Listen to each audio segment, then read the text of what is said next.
Thank you, Bean. Good morning, everybody. Welcome to our Advocacy Day. Uh, just a few reminders today. Please use the Q&A box for any questions you may have today. It can be found in the More menu, depending on how you're accessing Zoom. We will prefer you only use the chat today for only the important links and for those who need it for accessibility reasons. We again prefer you use the Q&A for questions, and we encourage you to avoid long discussions in the chat because they can be distracting during the meeting. We also need you to click on the globe icon today in Zoom and select if you want to hear today's program in English or Spanish, as this will help our interpretation services and help us all hear each other clearly. Kathy, when you're ready. Great. So good morning. Thank you for being here and not at the parade in Seattle. Although go Seahawks, right? Today our topic is around housing. And let me see if I gotta make my slide go forward here. Hold on. And our main topic is protect our access to housing. How can we ensure that people with IDD have safe, affordable, and inclusive places to live? And just a little bit of overview on this topic, just some things, really big, broad brush strokes of things. First of all, when we talk about housing, there's really kind of three things about housing that you need. You need the actual place to live, that what we call the bricks and mortar, the place here. And then you need the supports to live in the housing. So our folks need different kinds of supports to live in housing.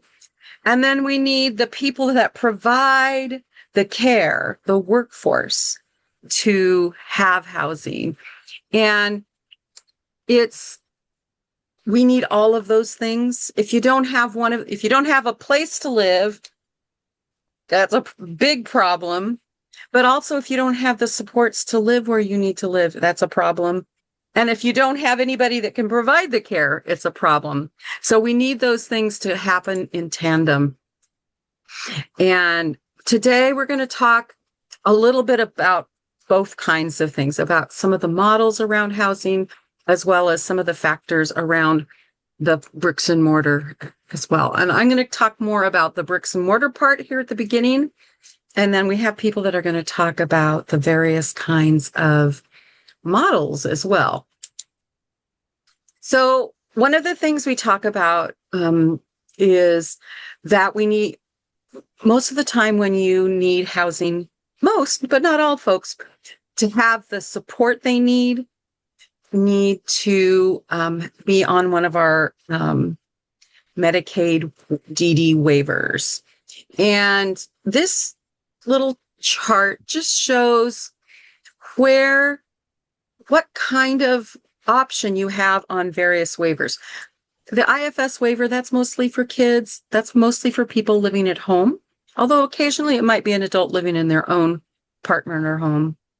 SIBS, that's children, so they're living with their families. Basic Plus, living at home, an adult family home, or shared living. The core waiver can be for people living at home, supported living, state-operated living arrangements or SOLAs, companion homes, and we'll hear about some of these models later, alternative living, group training home, and shared living. So there's a lot more options on the core waiver. The only problem is it's kind of challenging sometimes to get the core waiver. Families often have to wait to get that waiver. And then there's the Community Protection Program, which is a very small group, which we're actually trying to work to not have that anymore. But it's very similar to supported living. But those are your options under the various waivers. But here's the bigger problem. We know we do not have enough affordable, accessible housing. That's just how it is. And that's not just here, it's across the US. Part of the problem is folks with IDD often just live on SSI, which is the most you can get on SSI this year is $994. And we have this $2,000 limit, asset limit when you're on Medicaid, which makes it extremely difficult to be able to save to get into housing because you often need first and last month's rent and deposits and those kinds of things. So we know this is problematic. And, you know, housing in Washington state is really expensive. The average studio apartment, this was in 2022, was between $1,200 and $1,600 a month. So that doesn't work when you're only making $994 a month, right? That just doesn't compute. And there was a big study called Priced Out that showed that really there is no housing market anywhere in the United States where a person living on SSI can afford a safe, decent apartment without rental assistance. So there's no housing market in the United States where $994 is going to get you a safe, affordable place to live. So that's a problem. And in Washington, you know, Washington has not really invested in housing much until the past 2 years. In the past, well, I guess 4 years, they've invested about $100 million, which is way more than they used to. It used to be like 5 million every 2 years. So they've really done some good work. But the problem is, we had a study, there's only 1,382 units that are in the Housing Trust Fund that are set aside for people with IDD. So that's what they've got in their portfolio now. So they've got a lot of work to do. And we know there's about, I didn't say it in this slide, the estimated number, the unmet need is we need about 37,000 units and we have 1,300. So that's a huge, space that we have to figure out for housing. What do people need? They need affordable, accessible, integrated, and safe housing. And that's what we need to tell our legislators, that we need better investment in housing. And with that, I'm going to stop and the next speaker can come. Kathy, before we do that, Julie's asking if she's speaking today. She was asking for Brandy. I don't see her on the list. But... I don't see you on the list today, Julie. Are you prepared to speak?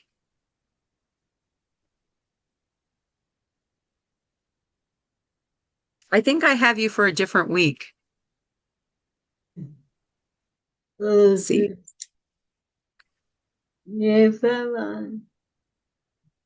Okay. I'm sorry, Julie. Yeah. Were you going to talk about housing today? Yeah. Okay. We'll make a space for you later. We'll make a space for you later. Okay. Yeah. No. Thank you. Let me know. Kathy, Yeah. I think Julie said no, that she was not going to talk about housing. Oh, then let's talk after and we'll get you to figure out which week you're going to talk. Okay. She was looking for Brandy, so I don't know, maybe Brandy and her were going to talk about a topic. I'm not sure. Okay. Okay. Good. Thank you. Gary. Okay. Our next speaker. Oh, sorry. Our next speaker will be Zach St. John from Parkview Services. When you're ready, Zach. All right. Thank you, everybody. Can you hear me okay? Yep. Yeah. Okay, great. I just have a couple slides and I wanted to save me from doing the screen sharing. So I'll see if we can push to the next slide when we get there. So I'm Just tell Zach me. St. John. I work as a community engagement director at Parkview Services. We develop housing for adults with IDDs across the Puget Sound. We also have a home ownership program that helps families who have a member with special needs. That's really what we'll be talking about today. On top of that, we also have a couple community engagement programs, the Vibrant Palette Arts Center in Georgetown for fine artists with intellectual and developmental disabilities, and then Camp Parkview on Vashon Island. So if you could go to the next slide, I'll show you some of our housing things we've got going on. Awesome. So for us as a nonprofit housing developer, we specialize in scattered site housing. So what that looks like for us is we work with funders. A lot of them are the Washington State Department of Commerce Housing Trust Fund, private foundations like the Cooney Foundation based in Vancouver, or counties and municipalities like Pierce County, King County, City of Seattle Office and Housing.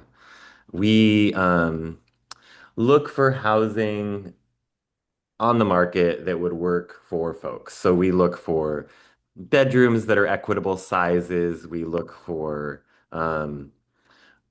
bathrooms that might already have a pretty okay turning radius or the ability to renovate so that that house could be accessible permanently. We look for yards that have a little bit of space between neighbors so that there can be cohesion in the neighborhood so that we're not creating a situation where our residents are not welcomed into the neighborhood. We look for driveways with plenty of parking because we know that for a lot of houses, there could be 5 to 7 staff members coming through the house in a day. Um, and then we go make an application for the state and we request money to purchase those homes. We renovate them and we work with supported living services agencies to have folks live in these houses. We currently have 200 bedrooms in King, Pierce, and Snohomish County. And we, as of the last round of Housing Trust Fund, have started developing in Thurston County as well. So we currently own 4 homes in Thurston County, and we were also approved for 3 more homes in Thurston County in the next year. So next slide. So just talking a little bit about Thurston County, you know, obviously every county has a deep need. This is just something that we've really been focusing on right now. In 2022, there were only 61 units of IDD set aside housing in the entirety of Thurston County and 1,157 DDA enrolled clients. So when you're thinking about that disparity that Kathy was talking about on the slides before, I think this really highlights how disparate it can be in some regions. We already talked a little bit about this. And the other thing that we look for when looking at homes is we sometimes look for homes on a larger lot so that in the future we would be able to add a dadu, sort of a backyard house, sort of as we just try to shake down every tree, trying to create as much housing on the properties that we own as possible. So anyway, next slide.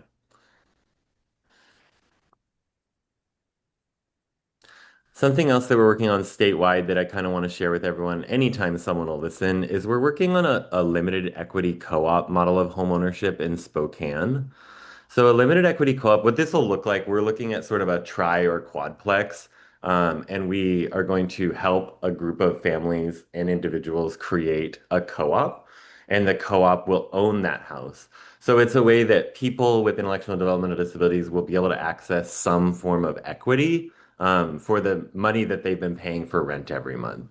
Just like some people who own homes are able to access their equity, we're trying to create a new mechanism for adults with IDDs to be able to gain some equity so that when they wanted to move out in, say, 10 or 15 years, they would be able to get some of the money back from their housing that they paid over the years.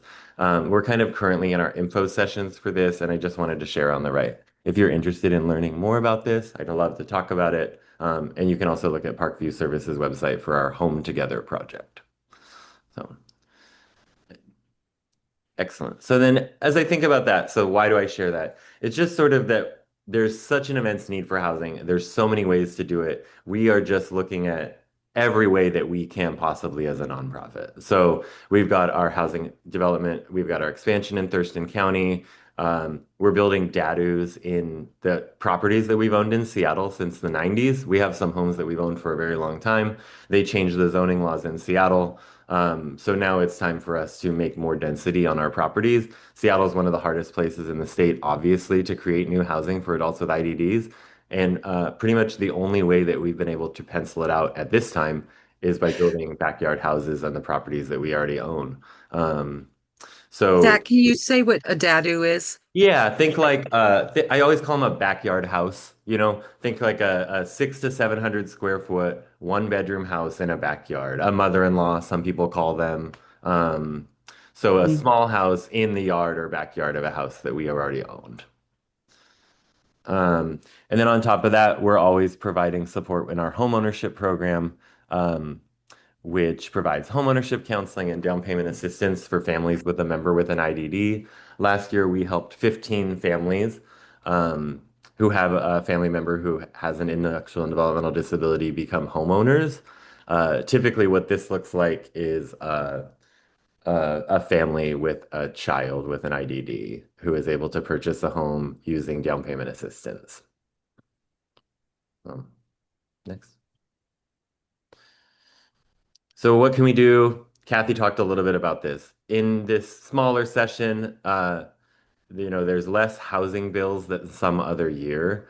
But what we really want to talk about with everybody is advocating with any local legislator that you talk to support the increased IDD set aside in the Washington State Housing Trust Fund. So like Kathy said, we were looking at $3 to $5 million per biennium up until about 2022, I think. And we've now moved consistently for the last two bienniums to 50 million per biennium.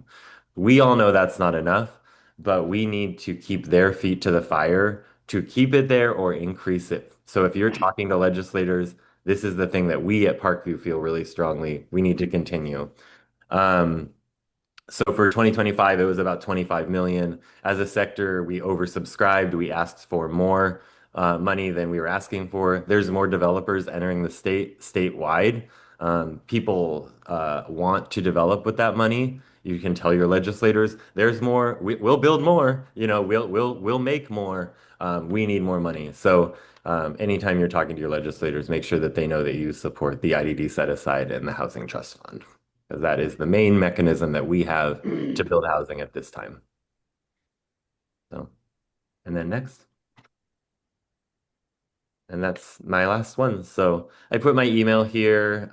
If anyone has any questions about what I talked about or what we're doing or the limited equity co-op in Spokane, please shoot me an email, zach@parkviewservices.org. I Hi see a there. hand up. Oh, It's me. This is Christy. I just wanted to read out some questions in the chat if we have a minute. Sure. Mhm. Cool. All right. From Michelle, can you repeat the number of homes in the HTF portfolio? Is that the number they can fund or the number that they have? Uh, let's see. I got to look at the number. The number is 1382. This was in 2021, so there's some more now, but not a lot more. So 1382, and that's in the housing trust fund DD set aside. And then for Zach, also for Michelle, what is your data source for the houses versus it's like hashtag houses versus hashtag IDD in Thurston County? I believe I pulled that from I can look up where I got that. I believe it was from an ARC data set, or it might have been from the 2022 report to I believe it was from the 2022 report to the legislature. If you want to email me, I'd be happy to dig into where I found that and share it with you. Thank you. I see a question from Tracy. Does Parkview or other similar housing developers have future plans to expand into Eastern Washington? Right now, we are working on the limited equity co-op. Our home ownership program and the down payment assistance is provided in an office in Spokane County. And long term, that is definitely something that we are looking into is more development in Spokane County or Eastern Washington. Great, thank you. And do you have any rural projects? At this time, we do not. Awesome. That's all the questions I see. Thank you. Excellent. Thank you guys so much. Thank you, Zach. Thank you. And our next speaker is Pam Clayton from Partners for Housing and Betsy Hicks. When you're ready. Okay, I'm ready. I'm Pam Blanton. I'm the founder and CEO of Partners for Housing, and I've spent the last 30 years working in housing and services for people with disabilities. We were fortunate to receive a nice grant from the Dan Thompson Memorial Fund to help families navigate housing and benefits, and we served over 2,500 families in 3 years. Now that that funding has ended, we're only able to serve families that have the ability to pay. And so we love to see housing navigation available to all families because that helps families from going into crisis. Today, I'm going to introduce Betsy Hicks. She's a mom we served through the Dan Thompson grant, and she's going to tell her story. Betsy? Hello, my name is Betsy Hicks Russ. I'm the mother of a 32-year-old non-speaking autistic man. His name is Joe, and we're from Bellingham. Joe has complex and highly individualized needs, and my entire adult life has been devoted to managing his full-time care. I love him deeply, but as I age, the fear of what will happen to him when I am no longer here has grown stronger every year. I'm a widow and turning 60 next month. I clearly remember the night I realized I could no longer wait to figure out housing for Joe. It was 2 a.m. I was headed back upstairs after supporting him through a meltdown, and halfway up the stairs, I had to sit down because I was too exhausted to keep going. In that moment, I said to myself, it's time. The next day, I called his case manager, and he was already approved for the waiver, but that hope quickly faded when we discovered that no providers would accept him, and there weren't even waiting lists to join. Even if there had been openings, I had no idea how his communication or dietary needs would really be supported. Now, Joe communicates using a letterboard, which requires a trained communication partner. In group homes with high staff turnover and low wages, it's unrealistic to expect staff to receive the hours of training needed to communicate with him. Without that communication, Joe loses his voice. His diet is also really complex, with constantly changing staff and shared kitchens. Maintaining his nutritional needs alongside roommates with different diets felt impossible. And lastly, Joe requires daily activities to stay regulated. Without them, he engages in dangerous self-injurious behaviors, including headbanging. His sensory needs are deeply individualized and cannot easily be met in settings designed to balance multiple residences' needs. My caseworker was compassionate, but had very few options to offer. The fear a parent feels at this stage is something I hope none of you have ever experienced, but I'm sure you're very aware of. After months of discouragement, my caseworker sent me a link to Partners for Housing. And Washington State at that time with Dan Thompson was funding initial consultations that supported, and that support changed everything. The knowledge they shared and the experience of having someone guide me step by step through an overwhelming process was invaluable. Within months, Joe was able to receive a Section 8 housing voucher. Now, I say this very humbly, but even as a college-educated woman, I sent many frantic emails asking Pam, what do I do now? The housing system is extraordinarily difficult to navigate. You cannot simply call a housing authority and get guidance, and information online is limited because resources are so scarce. If it was this difficult for me, imagine how hard it is for someone who is disabled themselves, who speaks English as a second language, or who is already overwhelmed by caregiving. Today, Joe lives in his own apartment with a full-time caregiver who is trained to communicate with him, cook for him, and supports his daily routines. He goes on walks, hikes, and bike rides. He has a meaningful and joyful life, and he is still deeply connected to me. But for the first time in decades, my body is able to rest. So my urge is to help more families like mine access the knowledge and support needed to secure safe, stable housing. Families should not have to settle for survival when thriving is actually possible. So thank you. Thank you for sharing.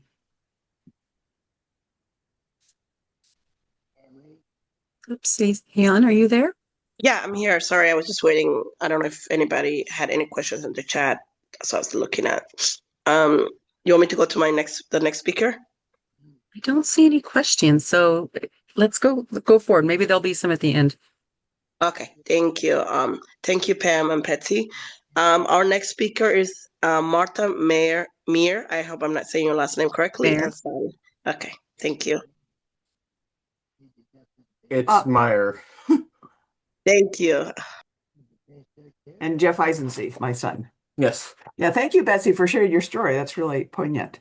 Well, we're going to share what Jeff has is going to share a little bit about where he is living now, and then we'll talk a little bit about how we got there. So, do you want to describe your living situation, Jeff? So I live in what's called a townhome, which was made possible by my grandfather, who had a trust set up for me, and I've been living there for 2 years and some odd months.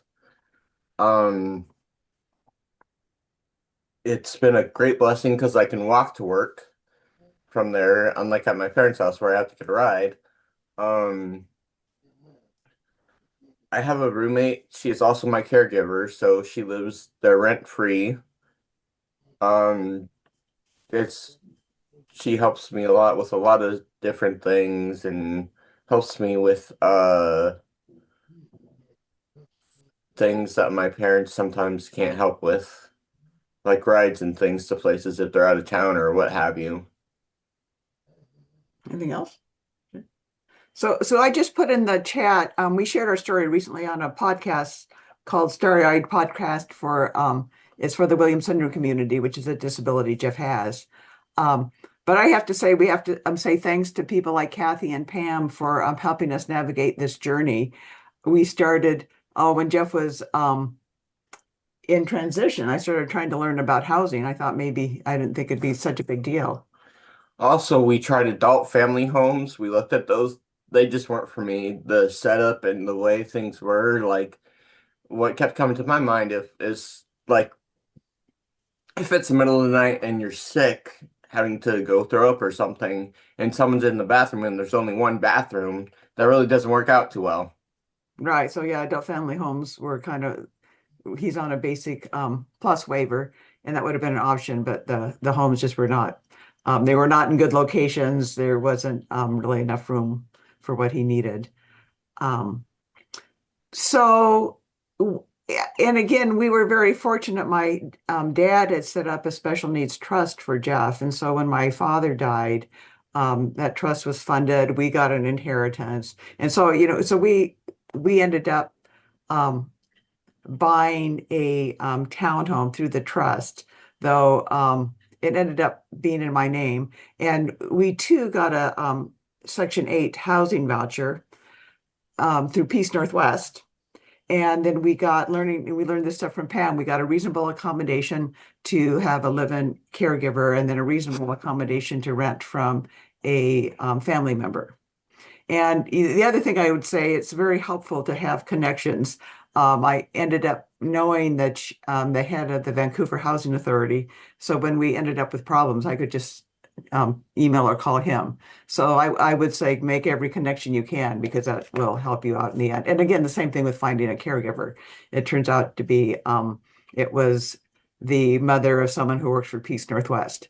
So, And I'm also friends with her. Yeah, Jeff knew her ahead of time. And as I say, it took, I spent years and years trying to figure out what to do. And we were very fortunate that everything came together. The house is about 10 minutes from, the townhome is about 10 minutes from where we live. It's, how far to work? Like 10 minutes? 10-minute walk to work, close to the transit center. That you don't ever take the bus. No, I don't. Theoretically, he could. But you know, again, it's not without the challenges that we initially thought maybe we'd have it's got 3 bedrooms, each with a bathroom, and we thought initially we'd have a third roommate, but just realized partly because of how the voucher works and then just the house dynamics that it would be too hard to get a third person in the house. And you know, we try to do we do monthly housing meetings with me and my husband and Jeff and Nancy, the caregiver, just so that we can be clear about housing expectations. So that's taken, you know, some time to put that all together. What else do I want to say? The other thing that we were able to do is that we found a consultant um, who, and I think Pam gave us her name, that helped us go from, like, we had 39 personal care hours a month, and she taught us how to answer the questions correctly, or taught us what questions we needed to answer, and we ended up with 129 community choice or Medicaid personal care hours a month, which is actually enough to sustain them. So our whole goal is to make sure that this is something that, again, as we get older and are not able to care for them, would be a place that be sustainable. He's there, what, 5 days a week now, and then comes home for 2 days a week to be with us. Mm-hmm. So that's kind of the brief overview. I don't know if there's time for questions. Thank you.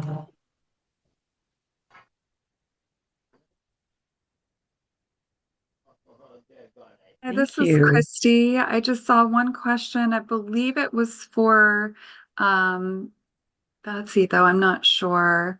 Oh, my job. Yeah, about your job and then what kind of supported situation that you're in. I am a courtesy clerk at Safeway. I have been there for 6 years, coming up on the 20th.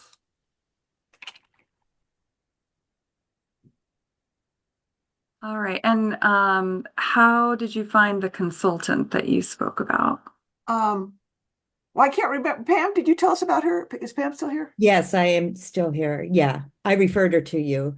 And I'm happy to do that. Should I just put it out here now? Yeah, why don't you how about you put your email in the box, Pam, and people can reach out to you and ask. Yeah, and Yeah. I put my email in the box too if anyone wants to Yeah. ask me questions. Nice to see you all. Thank Have a you. good day. Thank you. Thank Thanks you for sharing, both. Joe. Yeah, that was Yeah. Jeff. amazing. Jeff, yes. You said Joe. Oh, sorry, Jeff. Sorry. Yeah, I do that a lot. No worries. Thank you to both. Our next speaker, unless there's is there any other questions, or that was the last ones? Mhm. Nope. Sorry, Okay. no more questions. Thank you. Thank you. And then, so our next speaker is Alyssa Midgley from Enrichment Options. Sorry. Think when you're ready. Good morning. I love hearing different stories about how different housing options work for different people. So good morning. I'm Elisa Midgley, and I'm the Executive Director of Life Enrichment Options. Life Enrichment Options is a community-based nonprofit organization out of King County that works to enrich the lives of individuals with intellectual and developmental disabilities. And one way we do that is through affordable supportive housing. Life Enrichment Options currently owns 5 adult family homes that are operated by licensed live-in care providers, serving 27 individuals with IDD in Issaquah and 1 home in Snoqualmie. As Kathy shared some of the information and the data, I think we all know that affordable housing in Washington state is challenging for many different segments of our population.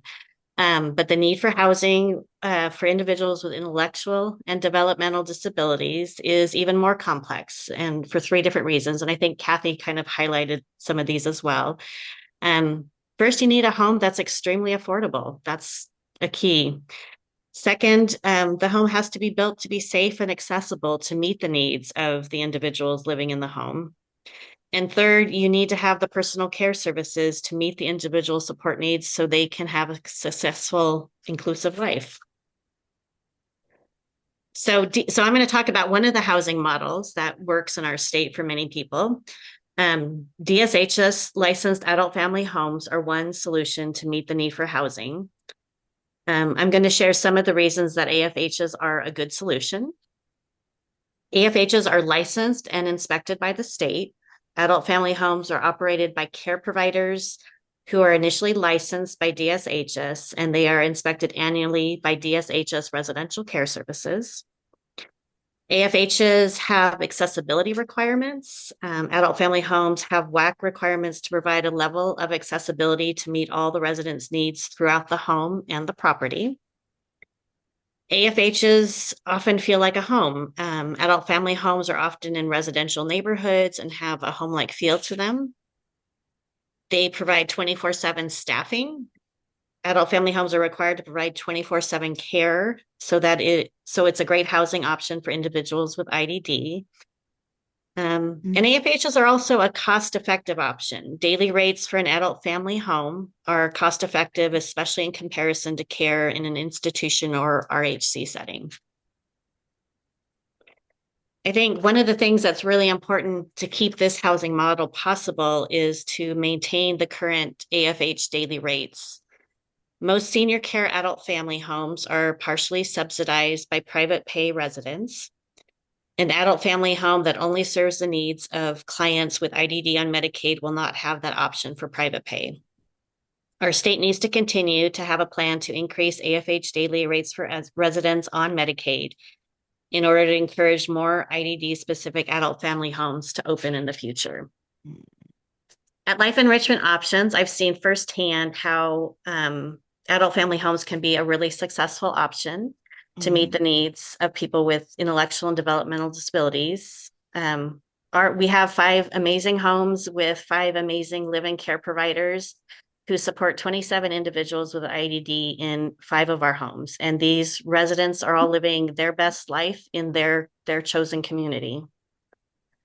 If I was to ask for anything from our legislators, I think it would be that, we all know that the need for housing is great for everybody right now. But for people with IDD, adult family homes is one of the options that can work really well and should be part of the solution. So so adult family homes work great and they are an option. And, I know some adult family homes might not be the right fit for some people, but I also think that, it's also trying different adult family homes because you might find the adult family home that works really well for your family member. Thank you, Lisa. Lisa, do you want to talk just quickly about the pilot? Yeah, so the adult family home pilot program was started probably 3 years ago, about 3 years ago. And this was basically after years and years of advocacy by many people in this field, trying to advocate that running an adult family home for young individuals with intellectual disabilities is very different than end-of-life care in a senior adult family home. So over the years, we kept saying to DDA or DDCS and kept telling them that we said operating these types of homes are very different because it's not as necessarily about end of life care, but it's also about people living an active life in their community and people getting out and needing the support to get out and be a contributing member of their community. And when they approved the AFH pilot program, it basically was a chance to support adult family homes that were just meeting the needs of individuals with IDD. And it recognized that doing person-centered work required a different kind of staffing and different kind of intention. So it was more person-centered and focusing on, trying to help the individual achieve goals and desires that they had for their own life. And this also supported, so in some ways it was a way to supplement adult family homes that were meeting this unique need. So it's been really successful for the homes. Leo has one of our homes is receiving the funding for that currently as part of the pilot. And those residents are out in the community. They're so busy. I think the care provider is constantly on the move with their residents and has even used the funds to do things like go on a cruise to Alaska and, attend different, weekend events at different locations. And, but those resources are what supports her home to have the staffing in order to make that possible. And there's about 100 people in the pilot across the state. Is that correct? Yeah, and before the most recent cuts and challenges that the state's been facing, I think the hope was to expand this across for to offer more to more adult family homes that were specializing, in just offering services to people with intellectual disabilities. And right now that's not happening. So, I mean, we're lucky to still have the program, that at least they're maintaining it. And I think we just have to keep advocating that hopefully at some point in the future, there are the resources and funds to make more of these homes possible. Because I think it's a really great, yeah, it's really great. Something that I advocated for years and years for, and it's really great to see it. It'd just be a shame if we lost it at this point, too. Thank you. Thank you. And our next speaker is Lee Springate, who's a parent. When you're ready, Lee.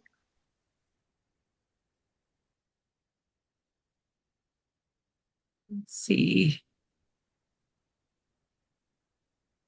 Let's see if I see Lee in here. He's on. Yeah, I saw him. May need to unmute. Let's see.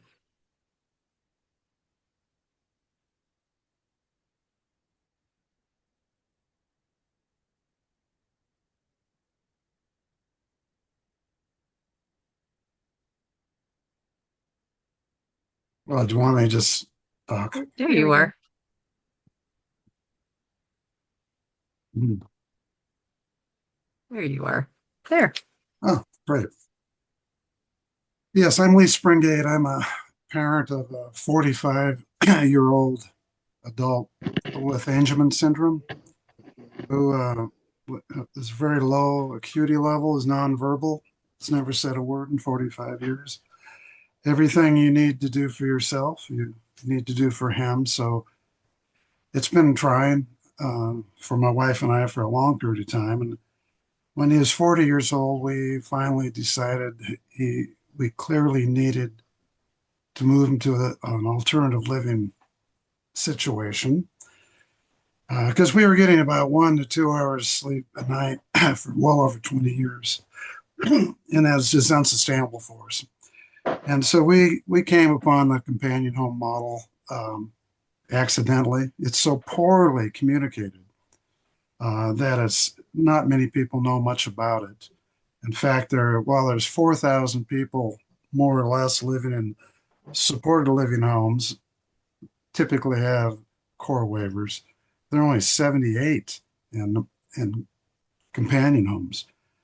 Yet the supported living homes cost twice as much per year for the client than the companion homes do. It's a very, very economical alternative for the state. It does make sense. The companion homes do make a great deal of sense for clients that just do not thrive in an environment when there are other clients in the house or the rotating 8-hour shifts coming through people that might not be here 6 months from now.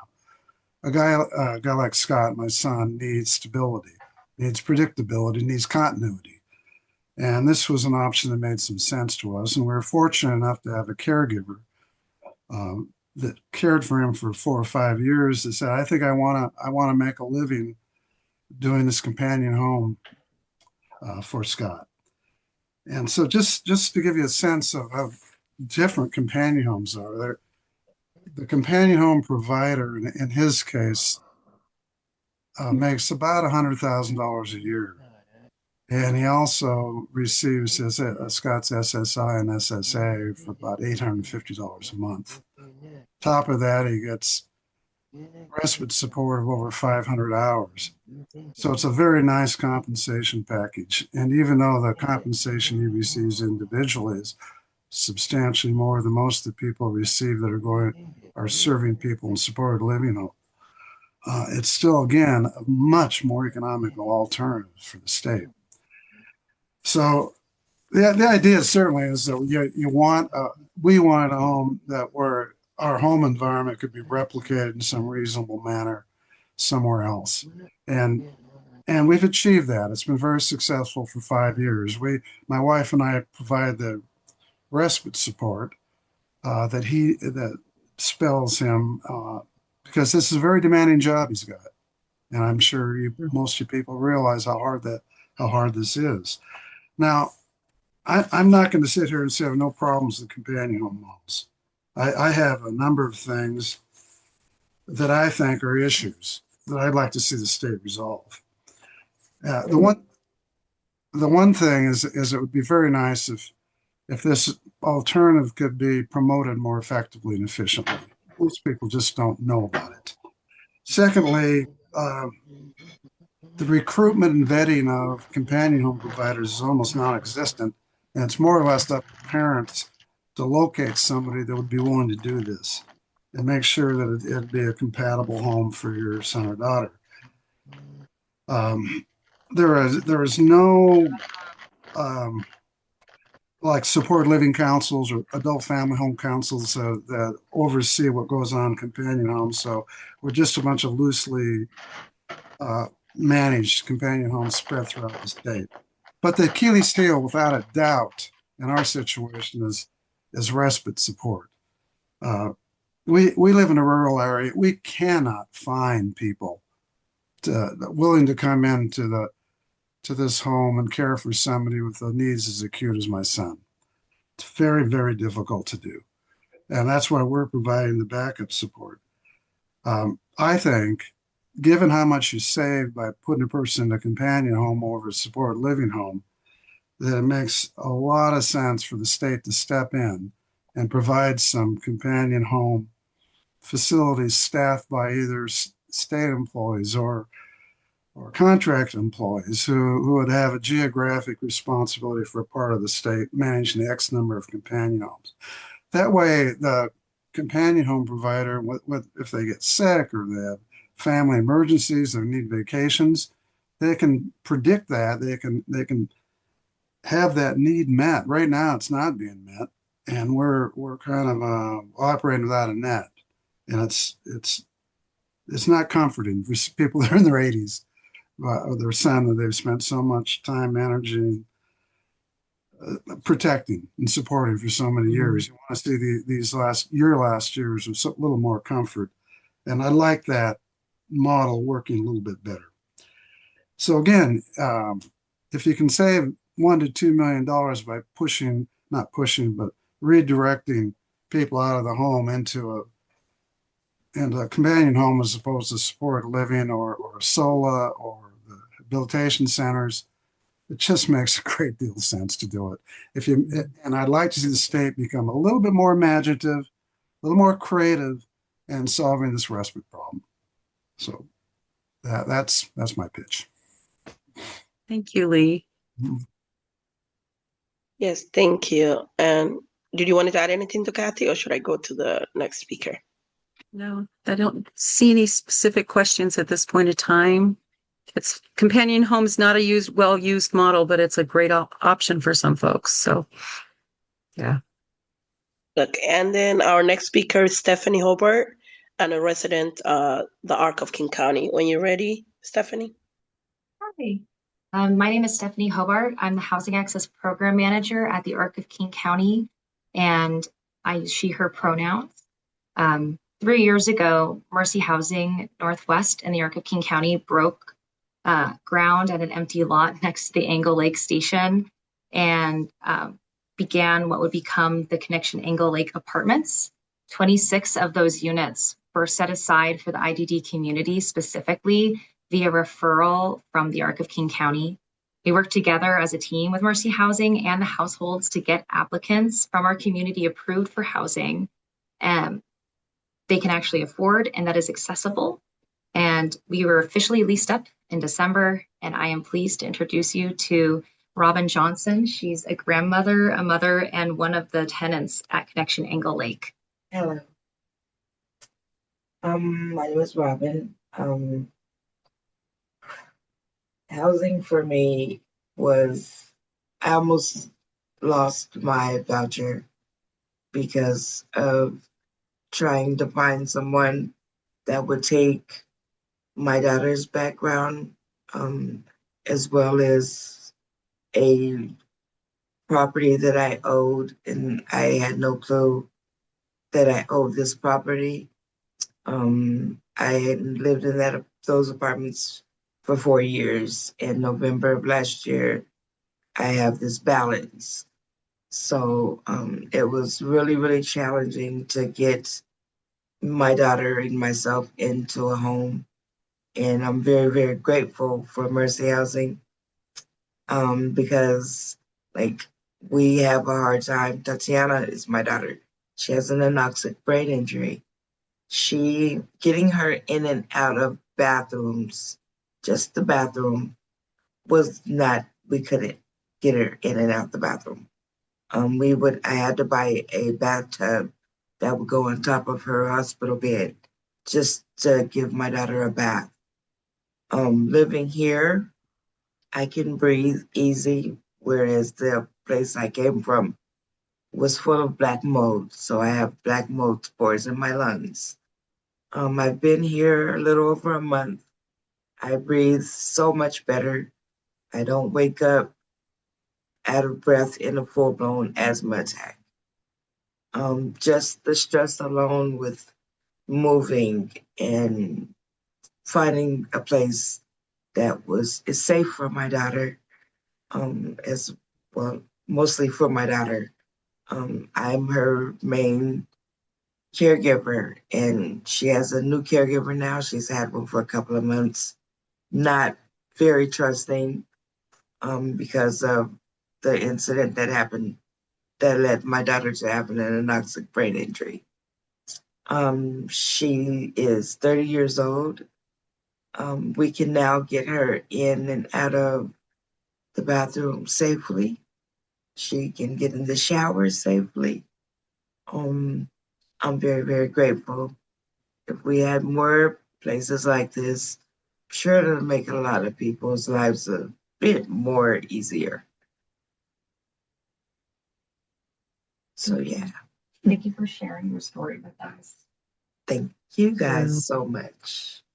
I really We're so appreciate happy it. for you. Mhm. Yeah.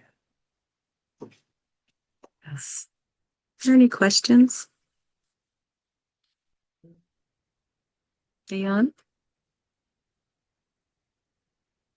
No, just amazing. I know what it's like to almost lose my voucher and couldn't find a place and I had to move away from my community because the only place I could find was all the way in Auburn when I lived in Seattle. So I know exactly what you're talking about and having a child with a disability and trying to figure all of that. So thank you for sharing and thank you, Stephanie and the Arc of King County for supporting. That's something that's very amazing and a lot of people need it. So thank you to you all.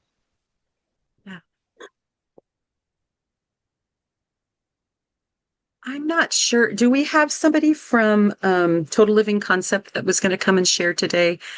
They Yes. didn't get back with me today. Do they have a name? Okay, perfect. I don't know. I see it on the link, but I see DSP. I don't know who DSP or what does that stand for on the agenda? A DSP, a just support worker. Yeah. Okay. Okay.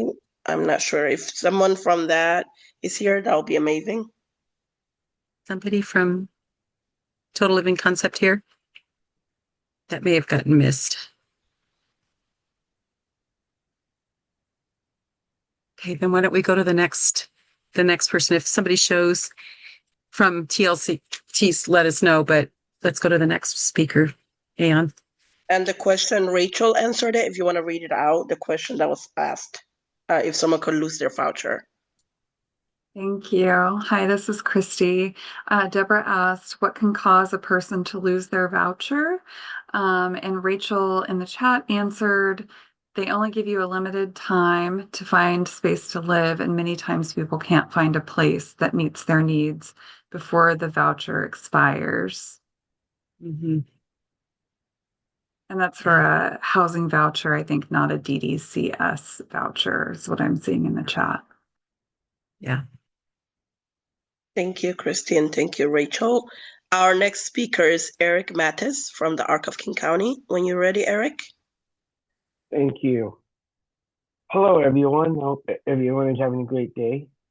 Thank you so much for being here today. My name is Eric Mathis, and I work for the Arc of King County. And I've been there for 16 years. I truly love what I do.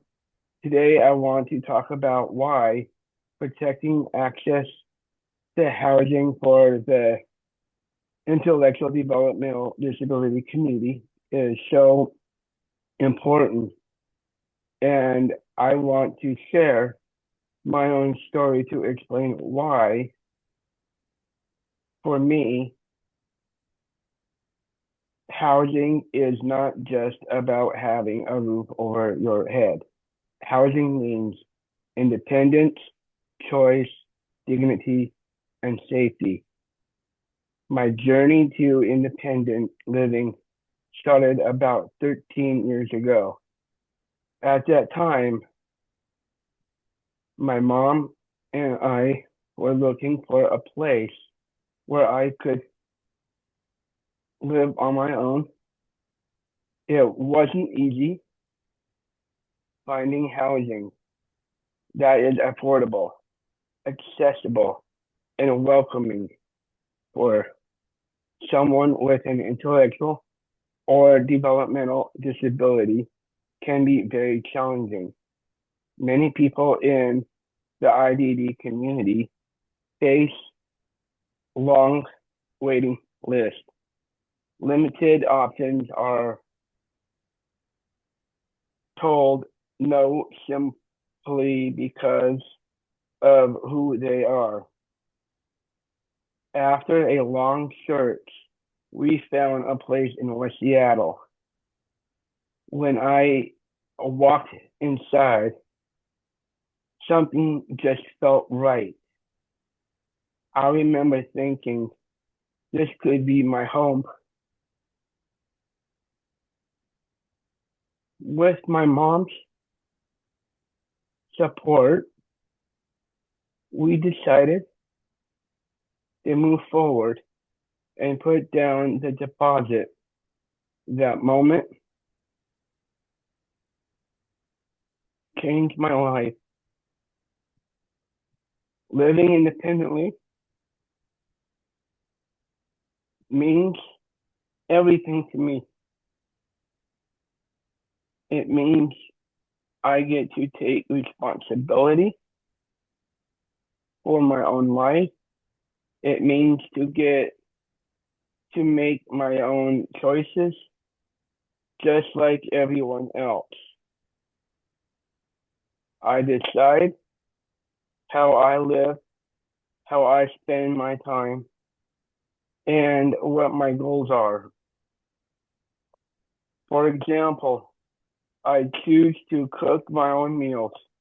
I plan what I want to eat and design healthy meals that works for me. That may sound like a small thing, but it's not about control, confidence, and learning life skills. Every day, I continue to grow stronger and more independent. Having my own home has allowed me to grow in my community. I've learned how to connect with neighbors, manage my schedule, and advocate for myself. Living independently helped me because the person I am today, someone who works, contributes, and gives back. That's why protecting access to housing for the IDD community matters so much. Without safe, affordable housing, people with disabilities may lose the chance to live independently, make their own choices, and be active members of their communities. Housing is a human right, and everyone deserves the opportunity to have a place they can call home. I am here today because someone believed I deserved that opportunity. We need to, to make sure that future generations of people with IDD also have access to housing that supports independence, dignity, and choice. Thank you for listening to my story, and thank you for standing up to protect housing access for IDD community. Thank you for your time. Thank you, Eric, for sharing your story. You're welcome. Yes, Eric, that was amazing. Every time I hear it, still beautiful. Thank you. Quite welcome. Mm-hmm. Thank you for the opportunity for me to speak on this lovely Wednesday morning. Thank you. Eric. Our next speakers are Darcy Ludwig and or Darla Helt, Peace Northwest. When you guys are ready. Hi, everyone. I'm Darla. And Darcy, you want to say hello? Hi, Darcy Ludwig. So I'm Darla. I'm a mom, and first and foremost, and I'm a mom who doesn't take no for an answer very lightly. I have a firm belief that if our kids need it, and when I say children, my oldest son is 45. He is in no way, shape, or anything a child. He is just the person I gave birth to. But if my family needs it, no is not an answer. And so we have been looking at and working on all of this for a really long time. And as a mom, I started in this field 35 years ago now. And when my kids were little, we were looking at therapies and we were looking at all the different things.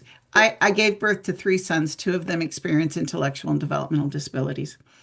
And one of the things that I learned early on, actually from the group of families that brought companion homes to Washington State, is that housing is critically important. The state provides supports and services, and that they will provide care providers. But even if you're in supported living, whatever you're in, you are responsible for coming up with the home that you live in, that brick and mortar that Kathy spoke about. And so, as my sons have grown and we've worked on inclusion in schools and we've worked on community access, we've worked on employment, we've worked on all the things, skill development stuff that my adult sons have needed throughout the years, we've always been working on housing in the background. So, fast forward, Peace was started in 2016, and one of our focuses early on was housing. And we were honored and thrilled to be able to bring Darcy Ladwig on as our housing coordinator.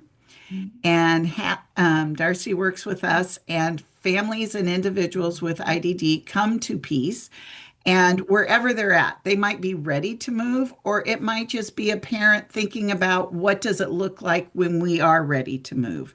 And Darcy has created a ton of systems and programs to help walk families through to meet the family and the individual wherever they're at. And I will let Darcy talk about that in just a second. And that means that if somebody needs supported living, we're going to help them with supported living. If adult family home is the right option, we're going to do that. We help people find companion homes. We help people do shared living and to do that shared living model that Pam Blanton talked about. We help individuals find their own apartments and get set up to do that. And we continue with individuals long after, because success isn't met the day you walk into your home. Success is ongoing, and it requires a different level of support at different times.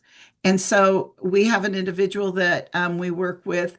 He was living independently as he aged. his needs changed, and we worked with his family, and he, eventually by the age of 70, he was no longer able to stay in his own apartment. He needed more support with that, and really looking at what those options are. We've worked a ton with Martha, and she really did not share the amount of involvement that she's had over the years. Um, Martha has ran parent groups and housing groups for 20 some years. Um, so that's kind of what peace does. And as a mom, I stopped my story real quick. I learned early on there's services I can buy for my sons, and there's supports and services that the state will provide. Housing is one that, as a parent, the brick and mortar house, the state is not going to provide that. So the brick and mortar house is up to the individual and the family or a group of families to figure out how are we going to get affordable housing, whether that's a Section 8 voucher, whether that's other kinds of subsidized housing. Um, there's there's a bunch of stuff there that we can help you with and help figure that out, but I stopped at that point in time putting money into trust funds and started putting money into properties, right? And properties are great because you can buy property and you can get a life insurance on them. If you die, they're paid for, right? Yay. That's my plan. When I'm dead, the properties will be paid for. And then you leave the properties in a family trust for the individuals. There's ways to do that you can do it and not mess the individual up. And I'm going to pass it over to Darcy to let her talk about her process a little bit. But housing as families and as individuals, it's one of the most important things you can do because the state's not going to do it, the federal government's not going to do it. If you're lucky, you can get some subsidized stuff with a Section 8 or something else, and we can help. You can work with Parkview and get down payment assistance. There's lots of ways we can help you figure this out. And even if it's just renting, how do we do that and what does that look like? But housing is critical because that is the piece that no one else is going to do for you. So I'm going to pass it off to Darcy.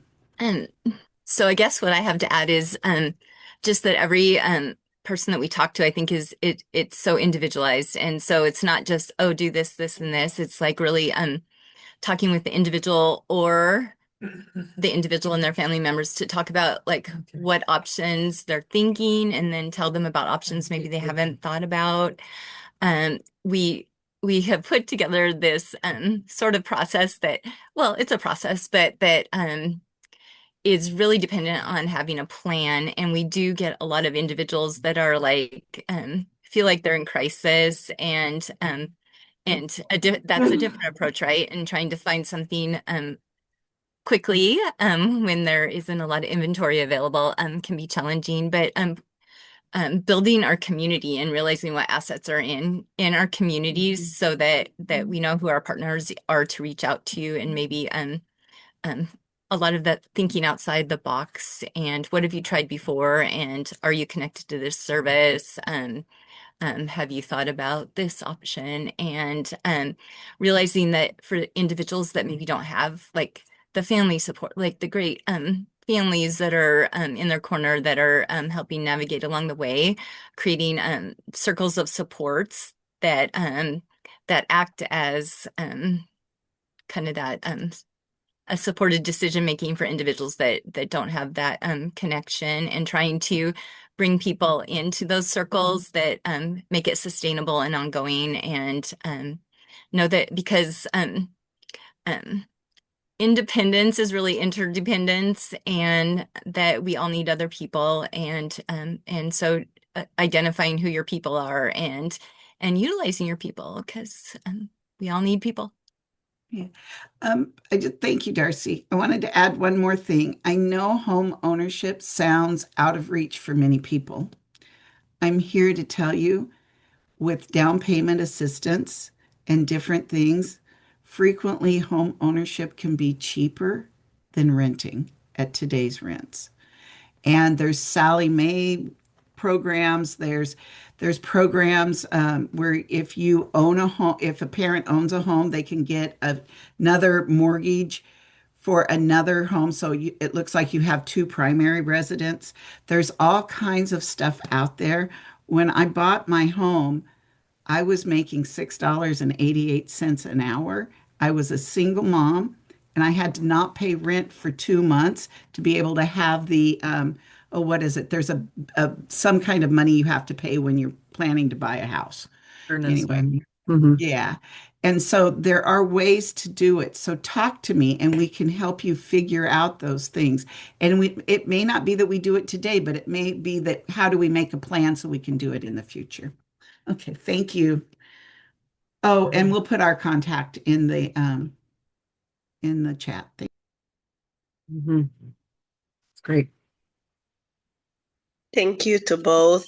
And I will turn it back to our host, Kathy Morhashi, to talk about bills of interest. Thank you all for sharing about housing. It's such an important topic and there's a lot going on right now.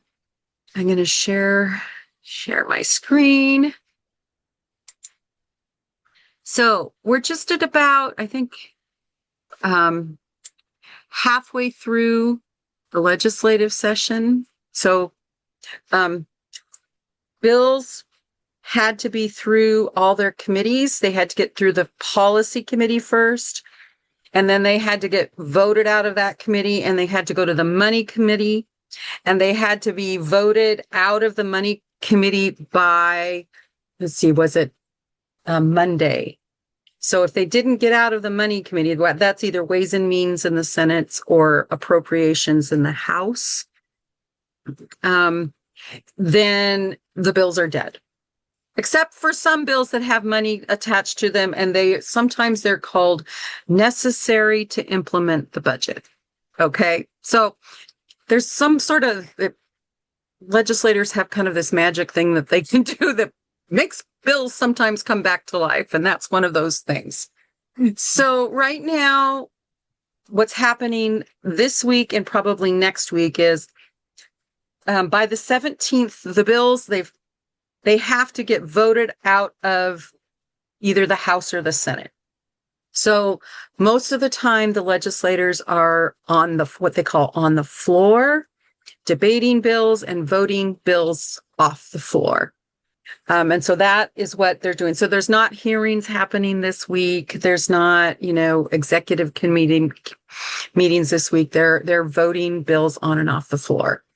So it's a little bit of a lull because what's going to happen next is the bills that pass are going to go over to the other side. So if they're in the Senate, they're going to go to the House.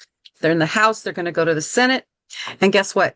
It starts all over again. They're going to have to go to their policy committees. They're going to have to go have hearings in the money committees. And then when that's all done, they have to get voted on. Then they have to decide, do the bills look exactly the same on both sides? And then they have to make sure they they have to vote for the same bill by the time they're done. So let me, I'm going to make this just a bit bigger so you can actually see it. Let's talk about the bills where they are. So the good news, a bunch of our bills have made it through, are still alive, and that's really good. We've talked, there's a bill about guardianship, and you'll see second reading. That means it's waiting to go to be voted on. Third reading, it means it's on the list to be voted on. 5863, preservation of records. Yay, it passed the Senate. It's all ready to go to its committee on the House side. The renaming, the RHC bill 2319 is in review. It needs to go into second reading. There's another bill about the RHC's 2350 is also in review, increasing. That's about transparency for compliance with federal requirements. 1390, that's repealing the Community Protection Program. That bill is in third reading. So it's on the list. And we need to, if that bill is important to you, you should drop a note and say, hey, we need that bill to be voted on. It's kind of just sitting there. It's going to have quite a bit of probably debate on the floor. And so we'll see what happens there. It needs a little help, even though it's already there and on the list. There's some other bills that aren't necessarily our bills, but are kind of important about face coverings that passed the Senate, data protection. That's in second reading. I'm going to skip some. There was this one, 6035. This bill was about voting for a whole bunch of things, but there was a piece of it that was going to create a voting portal for disabled voters that was accessible for people who are blind and low vision. That bill is in rules for second reading. And there's some education. The high school and beyond plan is in second reading. It's 5969. 1795. That's the restraint and isolation bill. It's kind of the restraint and isolation bill light. So it doesn't have all the things we want, but it's good. And it's in second reading. That's taken a lot of time to get there. So we hope that this moves us a small step forward. The bill about maintaining online records of special education complaints, that's in second reading. See, look at all the bills. All the things here today are in second reading or to be reviewed. Access to special education evaluations is into review. That's 2557.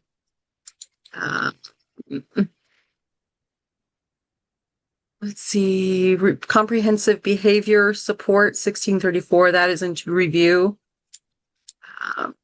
This is important. 2594, ensuring that unhoused children and youth have access to free, appropriate public education, into review.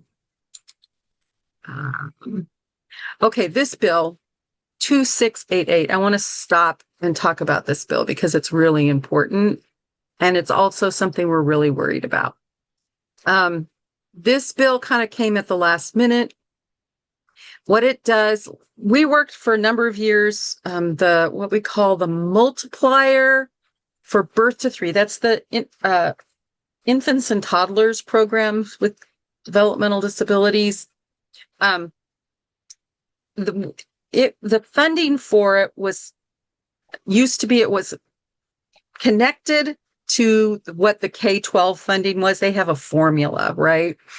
It was connected to that formula, and a couple years back, it got delinked unintentionally. And we worked really hard last year to link it back up. Okay. They dropped this bill at the last second to delink that bill. And then on top of the delinking, it said that they were going to lower the multiplier. So, and that would, if they lowered the multiplier, it would take about $30 million out of birth to 3 programs. Whew. And that's not good. Those programs kind of run on a shoestring already, and we don't want to see any cuts to programs for babies and toddlers. So we're very worried about that. And we're also worried because the language that was used about this is, well, we need to have all our options open for writing the budget. Okay. Where we make cuts, and we need to have all the options. And it means we want to be able to cut wherever we need to. And why that worries us is we're afraid that we could easily see a lot more bills like this drop in the next week or two that would do similar things to other programs within our system. Okay. So if that's important to you, you can go here and click on to the bills of interest, and, you can tell your legislators, don't support that bill. So we're really concerned about that. Let's see. Again, there's also a bill about records at the education ombuds, and it's a cleanup bill to protect your right for privacy for those records that are there. I'm going to skip a few of these bills and talk about a few that are probably more important to you. The missing persons bill is still alive. For that may be important to some of you. The blue envelope bill is still alive. Let's see, housing, 2266, since we're talking about housing, this bill discourages NIMBYism, not in my backyard. It's both the House and Senate bill are still alive. So if that's important to you, that's an important thing to help being able to get housing in more areas. I'm going to skip spending. There's a bill. This sounds like a weird one, but 5938. It's the Foreclosure Fairness Act. It's a technical fix that people were getting charged multiple fees for the same thing, and it's a cleanup bill, and that was important to some of our housing people, as was 6162 concerning property tax reform. Happy to say that 2230, that's the streamlining bill to be more efficient in residential services. It passed the House bill passed, and the Senate bill is in second reading, which is really great. Let's see, let's skip down. 6155 about removes the requirement to renew parking privileges for people with disabilities. That's in second reading. And some of you were working on the passenger rail committee bill, and that one was still live. I didn't know transportation also is one of those committees that they can move forward with after the cutoff. And then the language access public programs bill is operated, would make state agencies have to provide language accessibility, which is really great, and it's into review. So some of you may have, thank you for putting the bill tracker there. I think the other piece that we are very concerned about, so we expect, I'm going to stop sharing for the moment. We expect to see budgets soon. The other piece that we're very, very worried about is in the governor's budget, he made a proposal that they would change eligibility for services to receive the waiver or to receive personal care, what we call long-term care services. It would impact people who have the lowest level of support, which you think that would be good.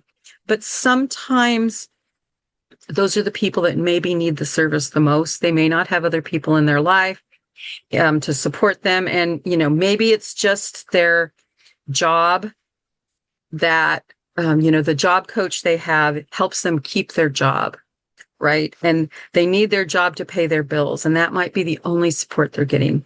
It may be that they just have somebody that checks on them to make sure they take their medicine every day. And that keeps them stable. It maybe keeps their health stable or their mental health stable.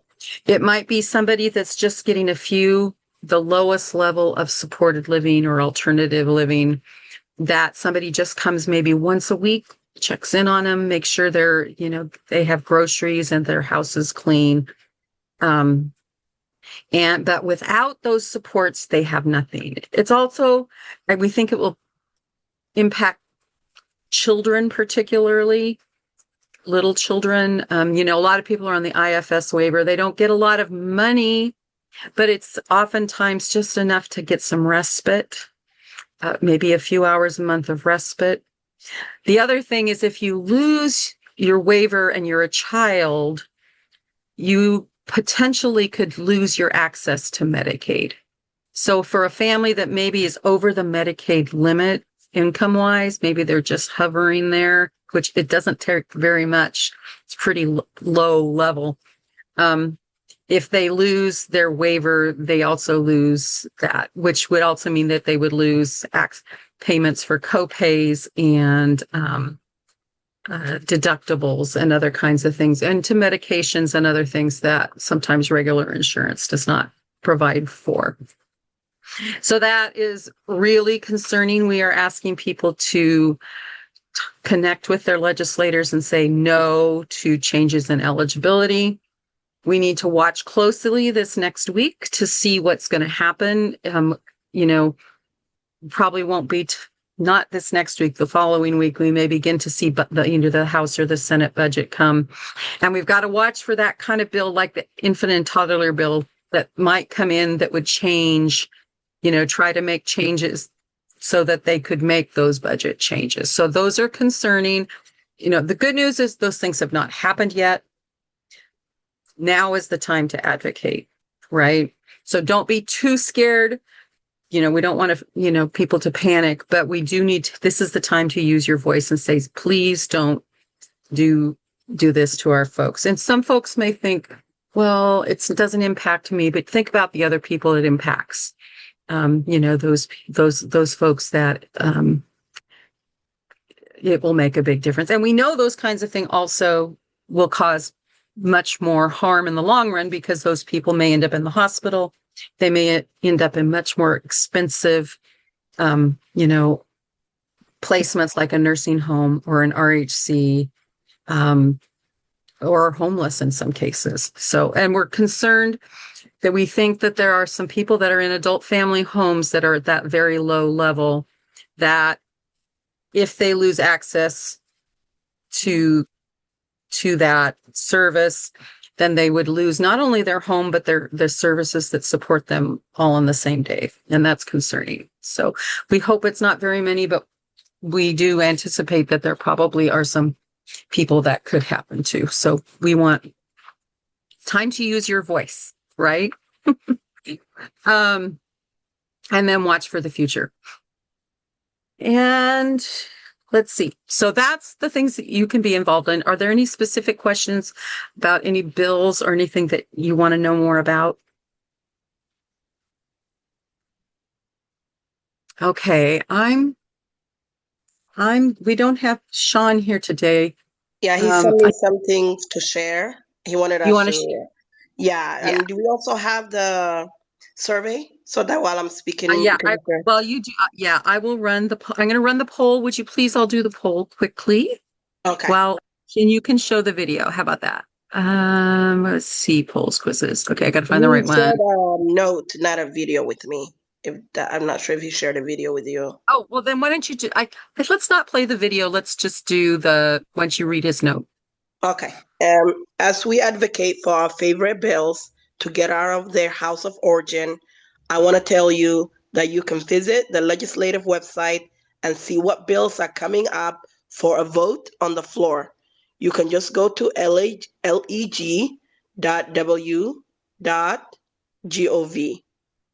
Please check out the TVW website to see the House and Senate in action at tvw.org.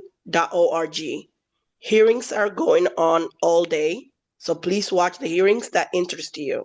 Lastly, I want to encourage you to fill out our Advocacy Day survey. This helps us understand what you like and what you didn't like about Advocacy Day, so we can get better and better. You have the option to fill out the Zoom survey that you should see on the screen now, or alternatively, you can click on the link posted in the chat. They'll be in English and a Spanish link. Let us know after if you need any assistance in filling out that survey. With that, I will thank everybody for coming today, especially our great speakers. Few of us will stay a few minutes after if people have questions. And remember, change is made by those who show up. Thank you. And also thank you to our interpreter. Thank you.